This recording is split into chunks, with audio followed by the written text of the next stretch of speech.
Supreme court chief justice Gavai గారు చేసినటువంటి వ్యాఖ్యలకి, సెప్టెంబర్లో చేసినటువంటి వ్యాఖ్యలకి, సెప్టెంబర్ 16న ఆయన చేసినటువంటి వ్యాఖ్యలకి ప్రతీకార చర్యగా ఈ మధ్య ఒక 3-4 రోజుల క్రితం ఆయన మీదకి కోర్టులో అందరూ చూస్తుండగా పాదరక్ష విసరటం అనేది, ఇది ఏమాత్రం హర్షించదగినటువంటి విషయం కాదు.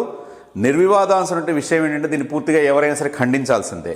ఇక్కడ జస్టిస్ మీద చెప్పు విసిరేశాడు, లేదా ఒక రాజ్యాంగబద్ధ పదవిలో ఉన్నటువంటి వ్యక్తి మీద ఒక అతను అఘాయిత్యం చేశాడని దాని గురించి నేను ప్రస్తావించట్లేదు.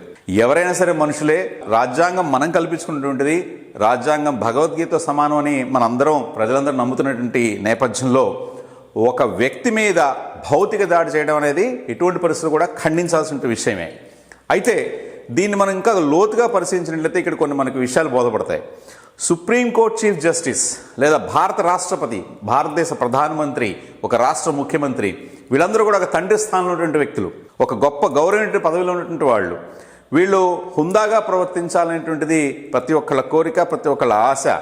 అయితే ఈ మధ్య కాలంలో ఈ పదవుల్లో ఇటువంటి స్థానాల్లో ఉన్నటువంటి వ్యక్తులు వాళ్ళ స్థాయికి దిగజారి, వాళ్ళ స్థాయి నుంచి కొంత కిందకి దిగి కొంత వాళ్ళ వ్యక్తిగత అభిప్రాయాలను జోడించి కొన్ని వ్యాఖ్యలు చేయడం, కొన్ని చర్యలు చేయడం మనం తరచుగా చూస్తున్నాం ఈ మధ్యకాలంలో. ఈ పోకడలు సుమారుగా గత 5-6 ఏళ్ల నుంచి ఎక్కువగా మనకు కనిపిస్తున్నాయి. ప్రధాన న్యాయమూర్తి గారు గవాయ్ గారు చేసిన వ్యాఖ్యలకి కొంత అతను ఆందోళన చెంది మానసికంగా బాగా బాధపడి కిషోర్ అనేటువంటి ఆ లాయర్ గారు ఏదైతే చేశారో అది హర్షణీయం కానప్పటికీ కూడా దీని మూలంగా, ఈ సంఘటనల మూలంగా మాలాంటి వాళ్ళకి, నాలాంటి చాలా మందికి కొన్ని ప్రశ్నలు, కొన్ని సందేహాలు వ్యక్తం అవుతున్నాయి. అదేంటంటే, ఒక వ్యక్తి ఒక పిటిషన్ కోర్టులో వేసినప్పుడు ఆ పరిధిని judiciary, jurisdiction, time limits, limitations, ఇలాంటి పదాలన్నీ కూడా వాళ్ళు పరిపూర్ణంగా పరిశీలించే హక్కు ఆ న్యాయమూర్తులకు ఉంటుంది.